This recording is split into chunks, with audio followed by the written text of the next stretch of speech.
Don't play with her, don't be dishonest. Ay. Still not understanding this logic. Ay. I'm back and I'm better. I want you bad as ever. Don't let me just let up. I wanna get. Pour ce tuto, le plus important est d'avoir une bonne lace, une bonne perruque. Donc ma cliente ici, elle a réussi à en trouver une bonne sur AliExpress de la marque Princess Air avec des nœuds super fins comme vous voyez et avec une lace super transparente. Je vais vous montrer de A à Z comment j'ai réussi à obtenir ce résultat. Donc on a tout fait en une journée, en 4 heures précisément.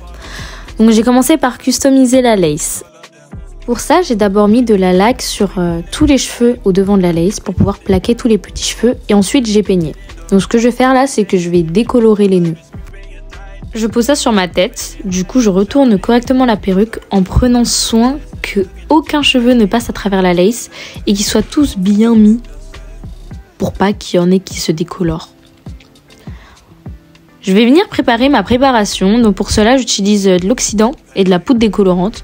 L'oxydant je l'ai pris volume 20, comme ça je peux vraiment contrôler à quelle vitesse mes nœuds se décolorent.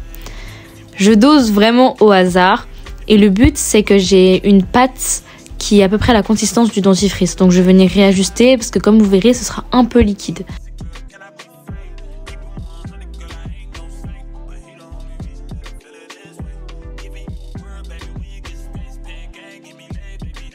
Si vous voulez un dosage approximatif, je dirais 3 cuillères de poudre décolorante avec 1 cuillère de liquide oxydant.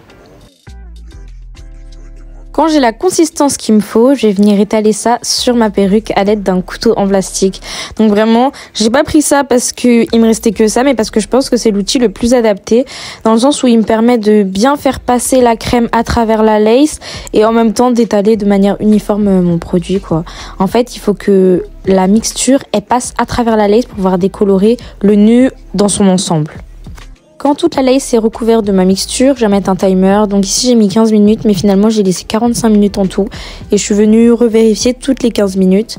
J'ai mis du papier aluminium par-dessus pour que ça décolore un petit peu plus vite et que ça chauffe surtout. Donc pendant que tout ça décolorait, je suis venue tresser les cheveux de ma cliente. Comme vous voyez, elle a beaucoup de cheveux. Les tresses, je les fais assez fines quand même, pour pas que ça fasse cet effet gonflé sous la perruque, et c'est super important. J'ai décidé de lui en faire une dizaine, donc 5 à droite, 5 à gauche, et de faire un tressage en faisant en sorte que les tresses ne retombent pas. Vous allez voir le résultat final dans tous les cas. Je rentrais chaque tresse dans la tresse d'après.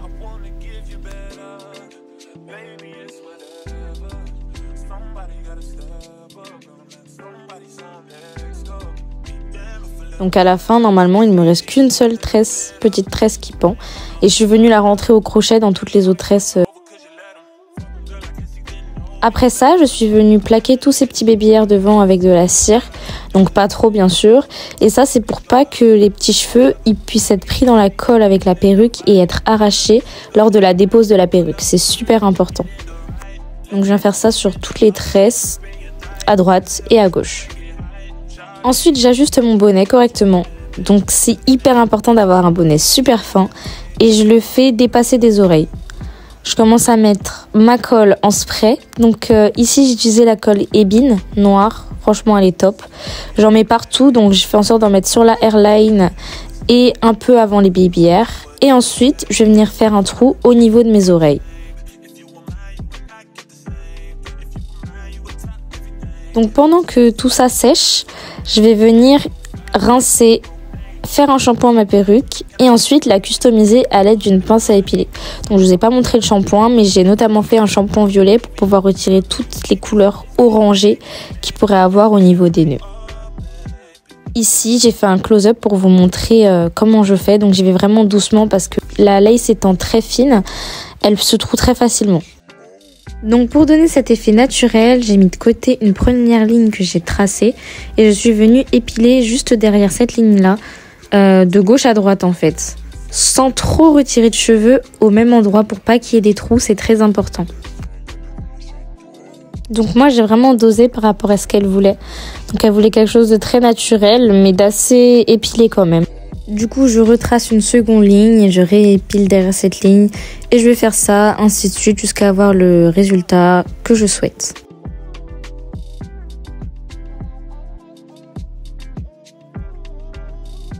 Donc voici le résultat que je vais réajuster après quand elle aura la perruque collée sur sa tête. Ensuite, quand tout est bien sec, je viens découper le bonnet en découpant à ras avec un mini ciseau les tout petits bouts de bonnet qui peut rester. Faut vraiment que le bonnet ne se voit pas, qu'il n'y ait aucun bout qui dépasse. Ça va aider à faire en sorte que la peau soit le plus propre possible et que l'effet faux crâne soit le plus réussi possible. Regardez-la avec cette tête-là. Ensuite, je viens nettoyer donc tous les résidus de colle qu'il aurait pu avoir avec un petit coton imbibé d'alcool. Et je viens mettre ma première couche de colle. Donc, pour la pose, j'en ai mis 2. Sur moi, je vous avoue que j'en mets 3, mais une, c'est vraiment pas suffisant. Je ne sais pas si vous voyez correctement, mais j'alterne avec un point sur le bonnet et un point sur la peau. Mais je fais en sorte qu'il n'y en ait pas trop. Je viens étaler ensuite la colle de manière uniforme à l'aide de la queue de mon peigne à queue. Et les endroits où il reste un peu plus de colle et que c'est beaucoup trop épais, je ne l'ai pas montré ici, mais je suis venue étaler avec mon doigt.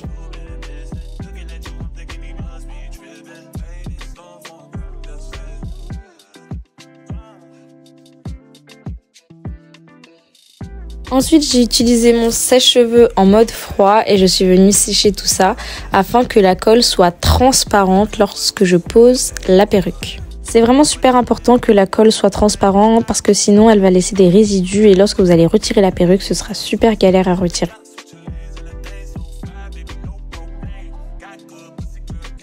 Donc pour vous montrer l'intérieur de la perruque, j'ai fait 2-3 petits trous. Mais à part ça, c'est bien décoloré, les nœuds sont assez transparents et ça fait une hairline super naturelle. Le petit trou qui est là, de toute façon, il va être coupé lors de la pose de la perruque. Il est venu m'aider à mettre le peigne derrière pour pas que ça lui arrache les cheveux et que ça lui fasse trop mal. Et ensuite, je suis venue avancer au maximum la perruque sur son crâne. Donc c'était très compliqué parce qu'elle a une grosse tête et la perruque était assez petite. Mais elle a pris une 13x6 parce que comme vous avez vu tout à l'heure, elle a les baby hairs qui descendent vraiment super loin.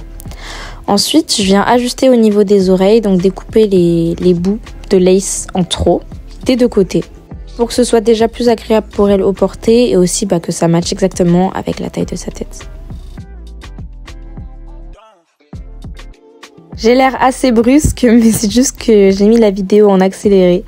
Sinon, ce que je fais, c'est que à l'aide de mon peigne fin, je vais peigner en appuyant pour que la lace colle parfaitement à la colle que j'ai mis précédemment.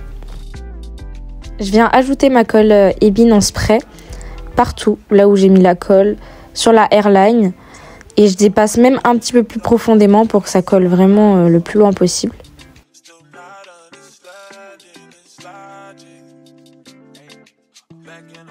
Ensuite, je viens mettre un élastique. Donc ici, j'ai utilisé un bas parce que j'avais perdu mon élastique que je viens attacher assez serré. Elle fait une tête bizarre, comme si je lui compressais le crâne. Mais croyez-moi, c'était pas si serré que ça. C'est quand même important de bien serrer sans couper la circulation du sang à la cliente ou à vous-même, bien sûr. Parce que c'est ce qui va permettre à ce que la lace elle soit bien fondue. Après ça, je viens tracer la raie sur le côté, donc elle voulait quelque chose de très courbé et sur le côté mais pas trop. Donc j'hésite pas à venir passer le peigne plusieurs fois pour que la raie soit parfaite et je l'ai pas montré sur la vidéo mais j'épile les petits cheveux rebelles on va dire qui sont coincés dans la raie.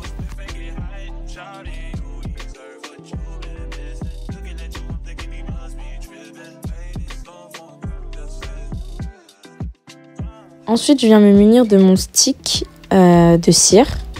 Et j'en mets sur plusieurs raies. C'est ça qui va faire que ce soit bien plat. Parce que la cire va pouvoir se mélanger correctement aux cheveux en fait.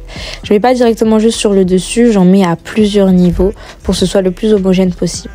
Ensuite, je viens peigner tout ça avec mon peigne à queue. Et je vais venir peigner ensuite avec mon peigne chauffant.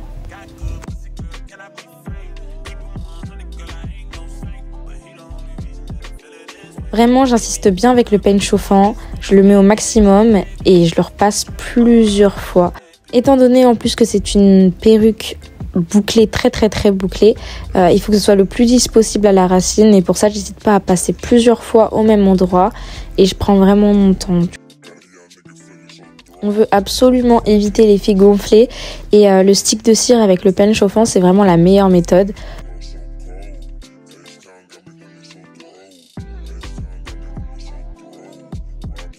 À la fin, vous allez voir, je vais rajouter un petit peu de Got2b pour rendre tout ça beaucoup plus dur et que ça reste beaucoup plus longtemps. Donc pour faire l'effet un peu pépé, perruque, wavy sur le devant, je sais pas comment expliquer, je vais essayer de vous mettre une photo. Ce que je fais, c'est que je peigne tout en arrière, tout en arrière, comme vous voyez là, et ensuite je rabats sur le côté. Ça fait une espèce de vague en fait. L'effet qu'on a à peu près sur toutes les perruques. On néglige pas à l'arrière, c'est super important parce qu'il faut que ce soit plat sur le devant mais sur le derrière aussi, on veut pas du tout quelque chose de gonflé. Je peigne correctement afin que ce soit le plus lisse possible. Ensuite je vais venir ajouter ma mousse. Et enfin, comme je vous ai dit tout à l'heure, la laque.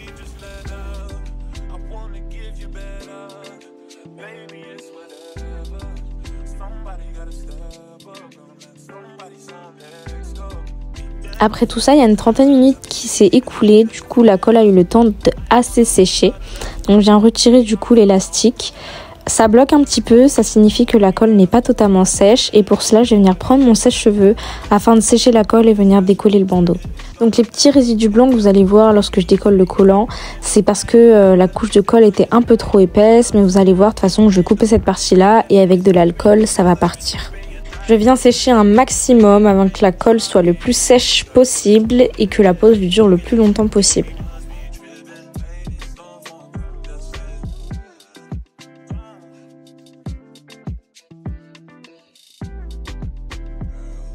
Donc ici je vous ai fait un close-up afin que vous puissiez voir à quel point c'est mêlé à sa peau. Je vous ai pas dit tout à l'heure mais j'ai mis du bronzer sur la lace afin qu'elle matche parfaitement avec la couleur de sa peau.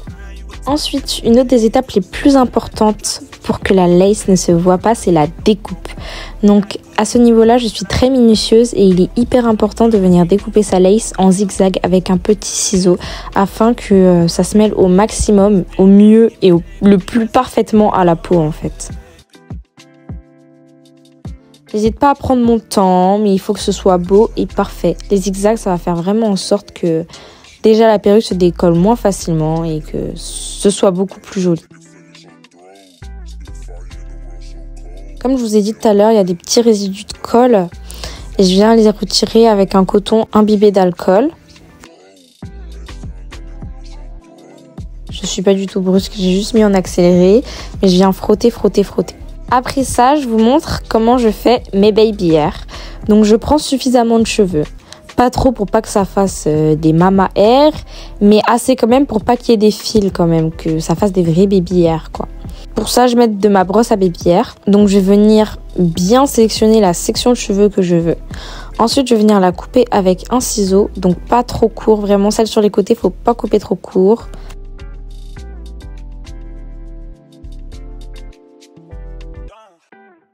Ensuite, je viens prendre mon mini lisseur et je viens boucler vers l'intérieur. C'est hyper important. Donc après qu'on ait cette boucle là, je vais venir la manipuler afin de faire, bon les américaines elles appellent ça un swoop. C'est vraiment comme une petite boucle, je ne saurais pas comment expliquer mais de toute façon vous verrez. Pour faire les baby hair, j'utilise de la mousse mélangée avec de la Got2b en crème. Et voilà, je m'applique pour que la baby hair soit vraiment jolie. À partir de là, tout était fini. J'ai juste humidifié les mèches, rajouté de la mousse. J'ai pas pu vous montrer ça en caméra parce que je n'avais plus de batterie. Et ensuite, tadam, voici les résultats. Donc c'est vraiment très joli, très naturel. On voit absolument pas la lace. C'est magnifiquement bien fondu à la peau.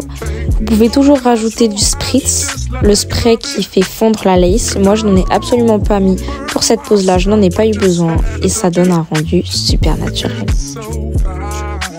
Si vous avez aimé la vidéo, n'hésitez pas à liker, commenter, vous abonner. Si vous avez des questions, n'hésitez pas.